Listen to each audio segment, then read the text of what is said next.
Hello, Katden lovers and Katden followers, abay Alden Richards, meron po siyang confession na ginawa sa 24 oras. So, ano nga bang nakapalob sa balitang ito? But before that, if you haven't subscribed yet to my YouTube channel, please don't forget to like, share, and subscribe at i-hit mo na rin ang notification bell for more showbiz updates. Bago tayo, of course, magpatuloy sa ating updates for today's video, ay nais ko po muna, of course, magpasalamat sa lahat ng mga legit viewers, subscribers, ng lahat ng mga legit na nagmamahal at sumusubaybay sa mga updates po natin. Maraming salamat po sa inyong panonood. So for today's video, bago tayo magsimula, ay meron pong isang interview itong si Mr. Alden Richards sa 24 oras na ikinagulat ng lahat. Kaya naman pa walang paramdam itong si Alden Richards dahil dito. Panoorin natin. Drop everything. Walang makakapigil sa akin kahit sino when it comes to family.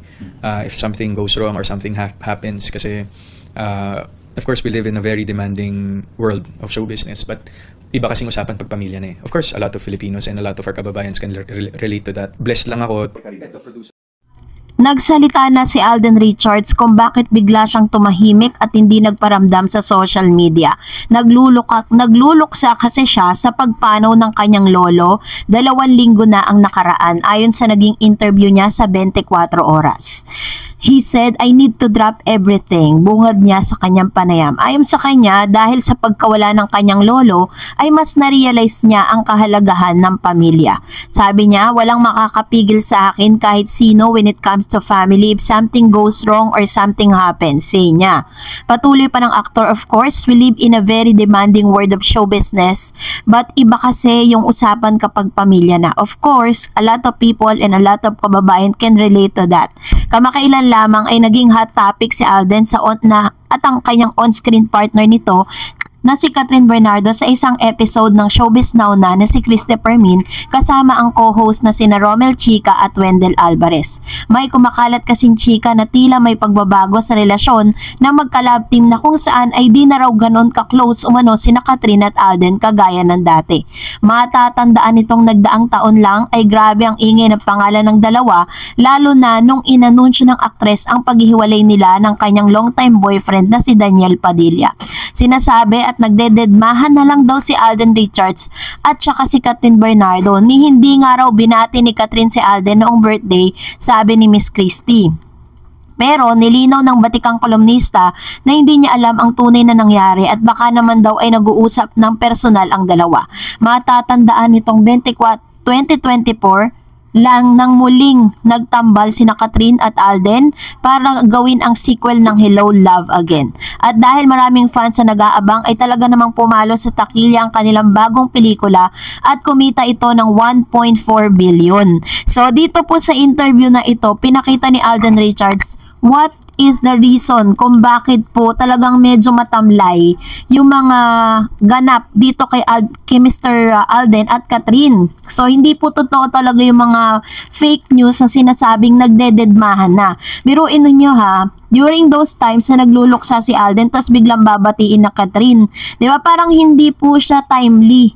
No, wala po siya sa timing, ganon. Wala sa timing na batiin mo siya ng happy birthday dahil nagluluksa nga si Alden Richards. Ngayon at least malinaw na sa lahat na hindi po sila nagdededmahan. Ito po ay isang manifestasyon at paglilinaw ni Alden Richards na wala pong dedmahan at walang kalimutan na nagaganap dahil dumaan po si Alden Richards sa sobrang lungkot na pangyayari sa buhay niya.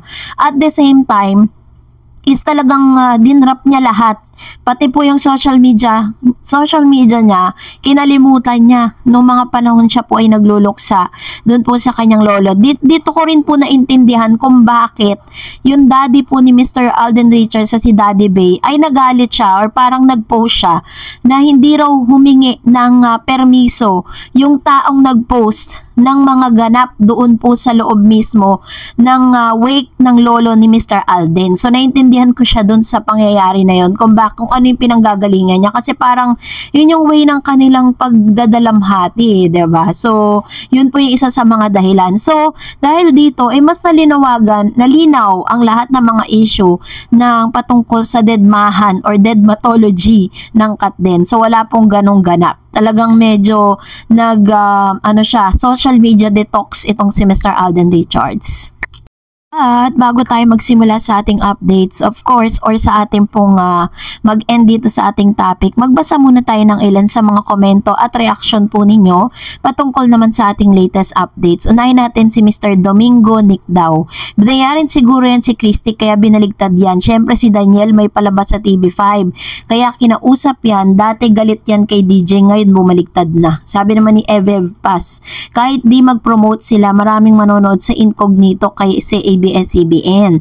Yan. So naman yung kanyang pangangatwiran with regards to this, ano. So, yun nga po, bali lahat po ng tao ay mayroon po tayong freedom to choose kung ano yung panonoorin po natin. Pero hindi ko naman po para pigilan kayo sa kung ano man yung gusto ninyo. Sabi ni Miss Marites Perez, sa akin, pinapaingay lang talaga nila si Summer. But Kat is wise now.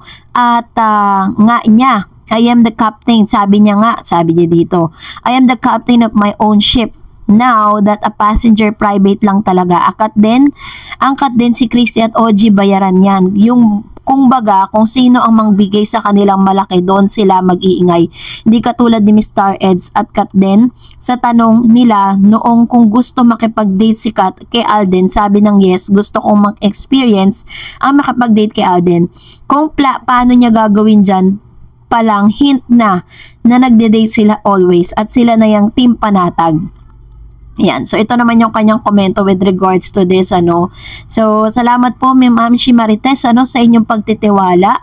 Dahil, totoo po yan. Wala pong pwedeng magbayad or wala pong pwedeng tumumbas dun sa kredibilidad na pwede nating maipakita sa lahat ng mga updates po natin. Kasi, malaking bagay po na pinagkakatiwalaan kayo. Pinagkakatiwalaan nyo ako sa mga ganitong klase ng updates. Kaya naman, sobrang grateful po ako.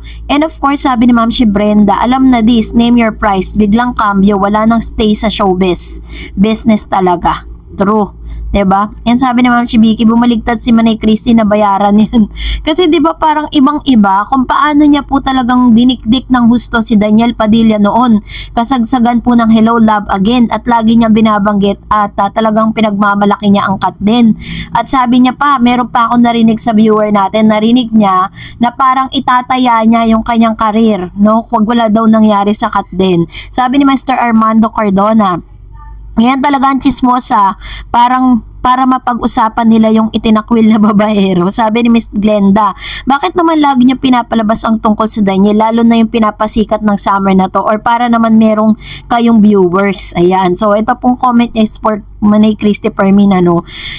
Yun talaga minsan kasi kinakausap din niya ng kanilang mga marketing department, yan, 'di ba? Meron pa nga yan na ano yan, yung parang magi-interview, 'di ba si OG in-interview niya si Richard Gutierrez kasi in line doon po sa kanila pong serye. And sabi ni Miss Marites Lasso, hi, stupid, pinubulabog at pinag-aaway lang ang mga fans both side. Peace be with you, good luck to Kat din, Daniel, sa mga karir nyo. Sabi ni Miss Marian Gulaman, pansin ko din bumaliktad, may alam na. So ayun nga talaga yung kapansin-pansin sa mga pinaggagawa nitong mga to, no. Ma'am si Roman Bag Victoria, maaga kasi ng boyfriend si Kat kasi kaya parang nai-enjoy niya ngayon ang pagiging single, parang ngayon siya nagdadalaga. Saka please wag naman kayo maging balimbing, kahapon lang iba ang dating ng comment nyo kay DJ, bakit ngayon parang iba na? Naku Kat, enjoy life, love yourself now. Noon puro DJ ka kahit nasaan kang, laki ng takot mo kay DJ, wag mo gawin ulit yan sa sarili mo.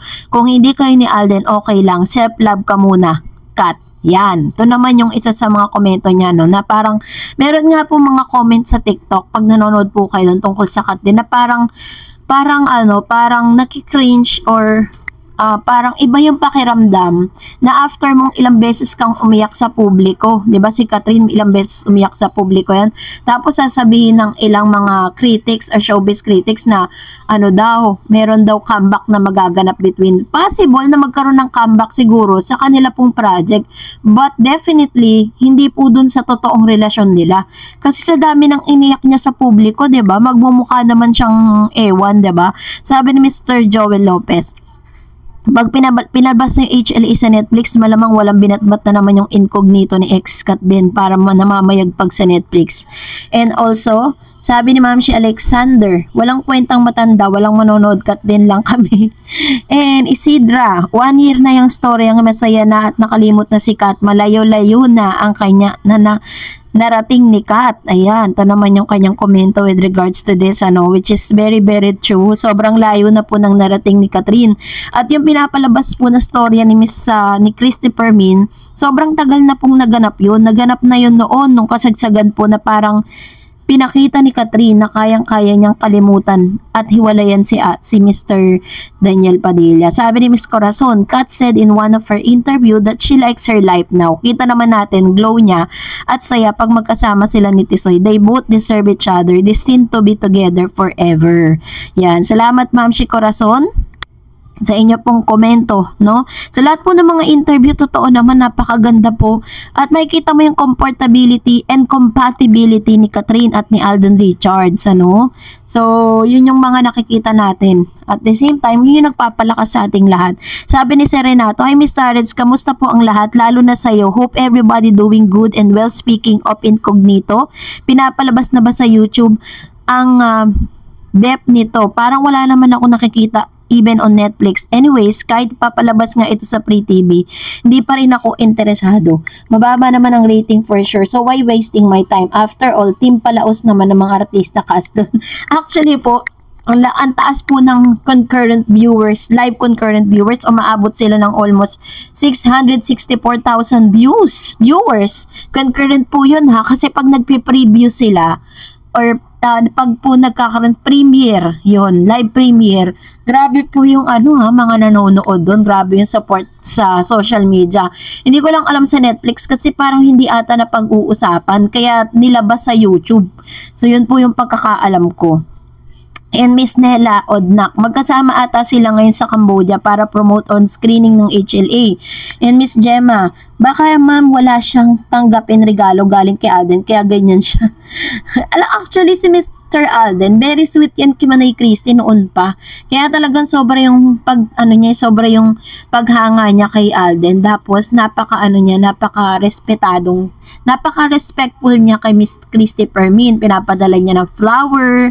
Ganon yung sinasabi ni Manay Christy Permin dati. Sabi ni Miss Alia Neresina, tama ka Idol Kat, gawin mo lahat ang gusto mong gawin sa sarili mo. Lahat ng di mo nagawa sa sarili mo nung kayo pa ni DJ ay malaya mo nang magawa ngayon dahil naiintindihan ka ni Alden. Kat din forever and ever. Love you both, Kat din. Ayan, ito naman yung kanyang komento with regards to this. And that's it for today. For more videos and updates, please don't forget to like and subscribe. And please don't forget to follow my Facebook page, Dar Eds TV. God bless everyone.